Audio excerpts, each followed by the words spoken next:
Well, I've had a fair bit of interest in the first video I did with the secret sounds of the Peavey T-40, and I couldn't sort of believe how people were still interested in these funny old things. I thought I'd scratch my head a bit and come up with see if I can find any more recognisable sounds that the instrument can do. And I found a few. Some of them it nails very well, and some are, well, they capture the vibe a little bit. But we'll start fairly simply. Okay, if we just have everything fully open, select the neck pickup. That gets you something like a 50s, a very early, the single coil precision bass,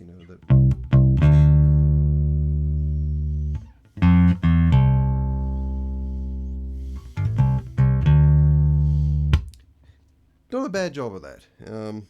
I guess it's got the coil in the right position and so on.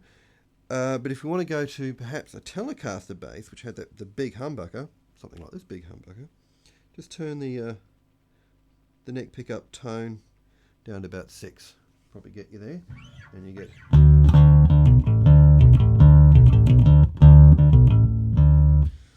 a thumping but still long scale sound. And yeah, it sounds a bit like that. Now, while we're in the humbucker mode, you'll find another Gibson sound. If you just put both pickups on, turn both tones to about 7, and you'll get something somewhat like a Thunderbird.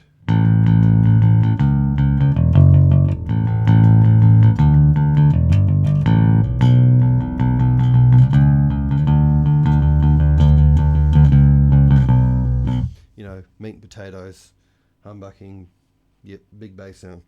Works very well. Now, let's stray into short scale territory. Go back to the neck pickup. Just turn the tone to about 8. Use your plectrum, mute it a bit, and it will give you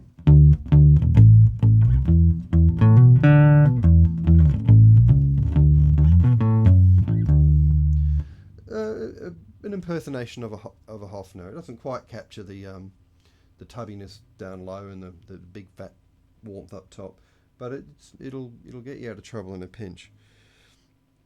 Now, going from very vintage bass, we'll go to a very modern bass. Well, it was modern in the 80s, I suppose. This is a Steinberger L2. Now, it does capture this one quite well, surprisingly enough.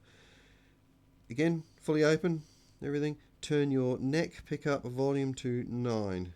Turn your treble tone to about 8. Put the phase switch on, so the pickups are technically out of phase. And you'll get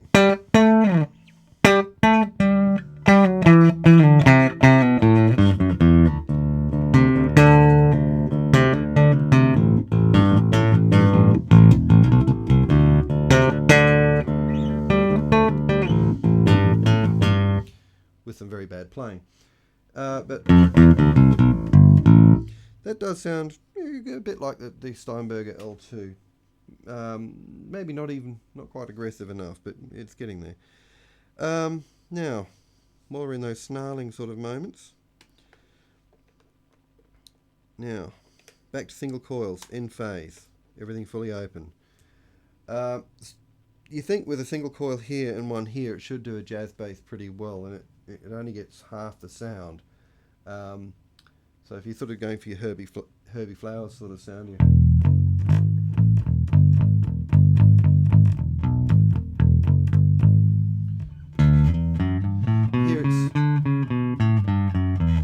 it sounds sort of too broad for a jazz bass, and not sort of condensed enough in a way.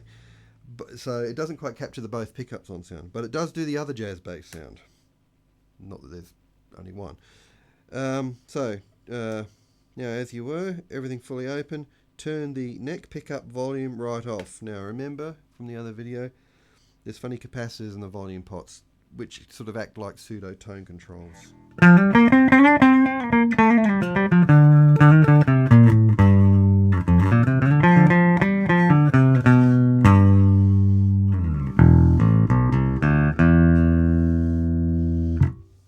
do a bad job of that one at all. So you've got that snarling neck pickup, treble pickup, sorry.